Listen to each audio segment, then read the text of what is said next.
So these additional social costs are enveloped into, or sorry, these additional external costs are enveloped into the social cost.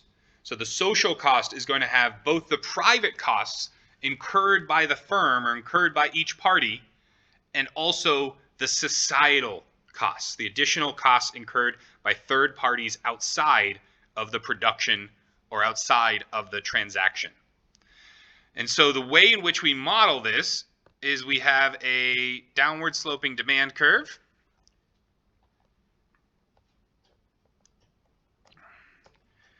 And then we have an upward sloping supply curve. And this is the supply curve that is realized by the private entity that is selling the particular good, right? By the individual firm. But what do we know? We know that there are costs external to that private company. And so to take those social costs into account, we have to shift the supply. And we're going to shift the supply to the left. So we're going to end up with a supply curve for society. So we have a private supply curve, and then we have a social supply curve. And so the social supply curve is always going to be to the left of the private supply curve.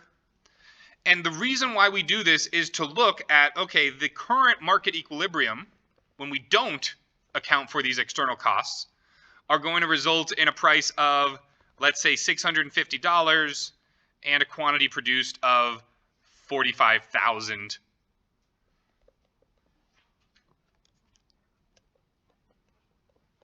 And the market that we have here is actually fridges, refrigerators, right?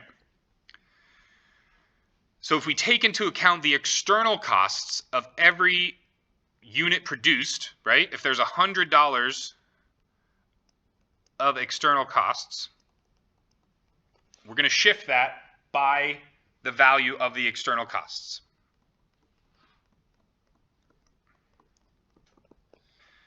And so if we were to take into account these external costs, what would actually happen is the price would be much higher. Not much, but the price will be higher. And the quantity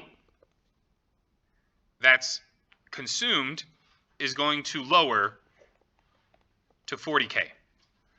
And so what we would say here is we would say that the market outcome over here is overproducing the good with a negative externality. If we could force that producer to internalize these externalities, right? To internalize the cost or the impact that happens to a third party, then we would end up with fewer fridges produced, which is going to end up with less pollution overall, but everything has a cost, right? Can't get something for nothing, so we're going to have a positive impact on pollution, but then that's going to drive the price of fridges up $50.